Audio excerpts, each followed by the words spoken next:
Você já se sentiu como se tudo estivesse perdido? Como se as promessas de Deus tivessem se tornado distantes, quase impossíveis. Imagine um povo inteiro sentindo isso por 70 longos anos. Esse era o estado dos israelitas, exilados na Babilônia. A cidade sagrada, Jerusalém, estava em ruínas. O templo, o coração de sua fé, não era mais do que um monte de entulho. Eles estavam longe de casa, dispersos, e a esperança parecia ter se apagado. Mas Deus não se esquece. Ele nunca se esquece de suas promessas. E no momento certo, de uma forma que ninguém poderia prever, ele começou a mover as peças do tabuleiro da história. O cenário era o poderoso Império Persa, e o protagonista inesperado era o seu rei, Ciro, um rei pagão que não conhecia o Deus de Israel, mas cujo coração foi tocado pelo Senhor. No primeiro ano de seu reinado, algo extraordinário aconteceu. O Espírito de Deus moveu Ciro para cumprir uma antiga profecia, dita pelo profeta Jeremias décadas antes. Ciro emitiu um decreto que ecoou por todo o império, uma proclamação que mudaria o destino de uma nação. Imagine a surpresa e o espanto dos judeus ao ouvirem estas palavras. Assim diz Ciro, rei da Pérsia: O Senhor, o Deus dos céus, me deu todos os reinos da terra e me encarregou de construir um templo para ele em Jerusalém, na terra de Judá. Mas o decreto não parava por aí. Ele era um chamado direto, uma convocação pessoal. Quem dentre vocês pertence ao povo dele? Que o seu Deus esteja com ele, e que suba a Jerusalém, em Judá, e reconstrua a casa do Senhor, o Deus de Israel, o Deus que está em Jerusalém. Não era apenas uma permissão, era uma ordem divina através de um rei terreno. O exílio havia terminado. A hora de voltar para casa havia chegado. Essa notícia se espalhou como fogo. Para muitos deve ter soado bom demais para ser verdade. Voltar, reconstruir, depois de tanto tempo. Mas para outros, foi a faísca que reacendeu a chama da fé.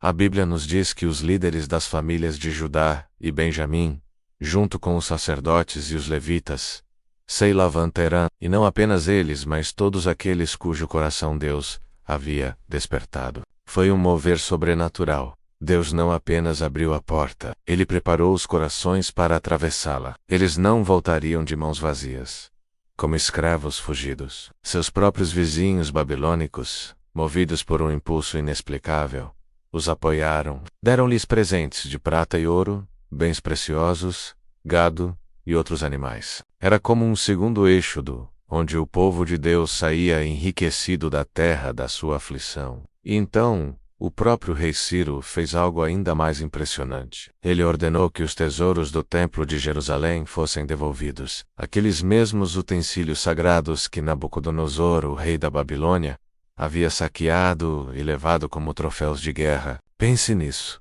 Taças de ouro, bacias de prata, facas, objetos cerimoniais. A contagem oficial foi de mais de 5.400 peças. Cada uma delas era um símbolo da presença e da glória de Deus, agora sendo devolvida ao seu povo. Esses tesouros foram cuidadosamente entregues a Sesbazar, o príncipe de Judá, o líder escolhido para guiar essa primeira caravana de volta à Terra Prometida. O retorno não era apenas de pessoas, mas da própria identidade e santidade da nação. A restauração estava começando não apenas de muros e edifícios, mas de um povo e de sua aliança com Deus.